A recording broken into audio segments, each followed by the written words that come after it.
Ang ama mo ay nagtatrabaho sa ilalim ng ama ko. Maaari ko siyang paalisan sa trabaho sa isang iglap. Biglang narinig ang tinig ni August mula sa likuran. Iyan na ang pangalawang beses. At ngayon ginagamit mo pa ang kanyang ama para takutin siya. Magpala Hindi yun ko pala din. nagpasin. Ikaw ay parurusahan. Namutla si Kurt, nagngit-ngit, at saka nag-walk out. Nilapitan ni August si Shin at nagbiro. Naghahari-harian ka na sa harap ni Cicely. Ano? Hindi masama, kaibigan. Dinala ni Shin sina Maria at Cicely sa kanilang bahay upang itanong kay Malida kung maaari siyang gumawa ng isang uniforme may mahikang proteksyon para kay Cicely. Kuha naman si Malida ang karangalan ng makabisita sa tahanan ng wise woman. Sumama rin si August. Pagdating sa bahay, ipinaliwanag nila ang nangyari.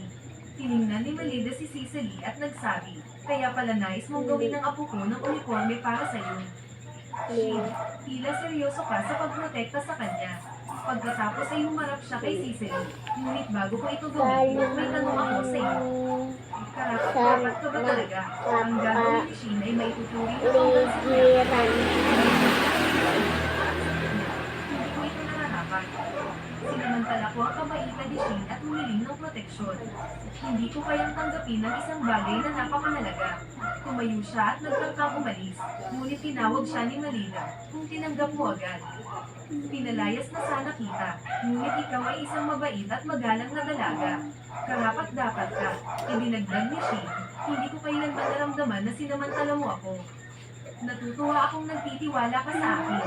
Humingi ng paumanhin si Malida sa pagpaparamdam ng kaba kay Cicely at Mas niyakap may siya. part 2 guys. Hindi na napigilan ni Cicely ang kanyang luha. Nadama ang init ng pag-aaruga ni Malida. Dinala siya ni Malida upang isukat ang bagong uniforme. Samantala, nakaramdam si Merlin na parang wala siyang gaanong naitulong. At tinitigan si Shin na may mahinang ngiti. Di naglaon, nagtipon silang lahat at pinanood si Shin habang iniukit ang mga mahikang inskripsyon sa uniforme. Namangha sila sa kanyang katumpakan at kapangyarihan. Maging ang hari mismo ay nagsabi, ang ginagawa ni Shin ay dapat manatiling lihi. Ito naman. Kapag Part malaman 2 niya pa! ang mundo, magbubunsod Okay ito guys, sa mag-attack iba. guys. May part 2. Ma. Ma.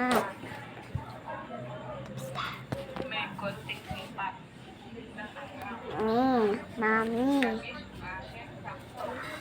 Wow, nag-ano din kasi mama guys. Nagtitiktok siya.